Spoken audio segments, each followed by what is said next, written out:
Released just before Thanksgiving in 1985, this $28 million production took home over $300 million, making it the highest-grossing entry in the saga.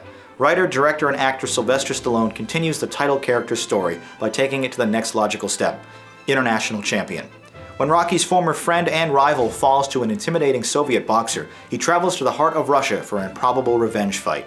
All of the actors playing surviving characters return with more of the same, capable and layered performances that likely became easier for the group as time went on.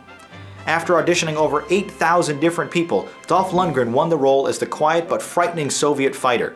The 6'5" Swedish actor does well in his breakout role, looking powerful and aggressive with just a silent stare. He threatens Rocky before their big match by quietly promising, "I must break you." After the first couple films, Stallone actually admitted to running out of ideas, which is why the series began to focus more and more on training and boxing than on the characters' relationships and struggles. Rocky IV lacks any emotional weight as a result. In fact, the 91-minute film has barely any story at all. It's just one long string of montages. Now, don't get me wrong, they're probably the greatest montages in the history of cinema, even better than those in the earlier Rocky films. They're set to the awesomely 80s sounds of Survivor, Vandenberg, and Robert Tepper, with excellent results.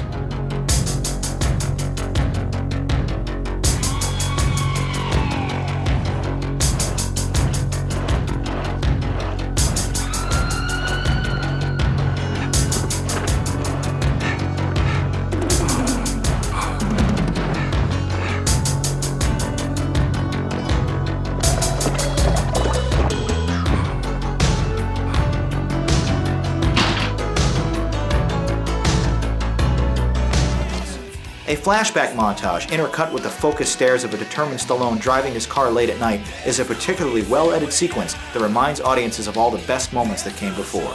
Replacing series regular Bill Conti, Vince DiNicolo's original score makes great use of intense rhythm and synthesizers that serve as excellent motivational background music. At only an hour and a half, it's the shortest film in the franchise, and seriously, the aforementioned montages take up almost a full third of the non-credits runtime. This film is pure, unadulterated, spoon-fed propaganda. The picture's pro-American message is about as subtle as a punch to the face. Although Stallone gets credit for painting the Russians as somewhat sympathetic and redeemable characters, there's no surprise this East vs. West story was the most successful sports movie for the next quarter century. At the height of the Cold War, American audiences just wanted to see the Philly underdog kick some Ruski butt.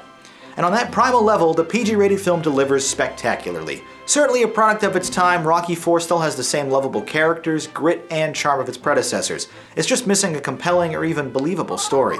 Watch this one for the excellent soundtrack and flag-waving patriotism. I thought it was very good.